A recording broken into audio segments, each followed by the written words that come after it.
امروز قراره یه میکاپ تابستونی که همیشه خودم انجام میدم و بهتون نشون بدم. اول از همه از واتر فرش تینت شانل استفاده میکنم که یکی از بهترین محصولاتی که تا استفاده کردم، چون هم پوست رو آبرسانی میکنه هم کاورش لایته.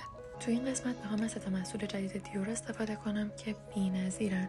اولیش این لیکوید برانزره که به راحتی و به صورت یک دست روی بافت پوست بلند میشه و یه درخشش خیلی جذاب به پوستتون میده. بعدش از کانسیلر فوراور اسکین کورکت دیور استفاده کردم که به گرما و رطوبت مقاومه، بافت کرمی داره و فول کاوره و فوق‌العاده کیفیت بالایی داره.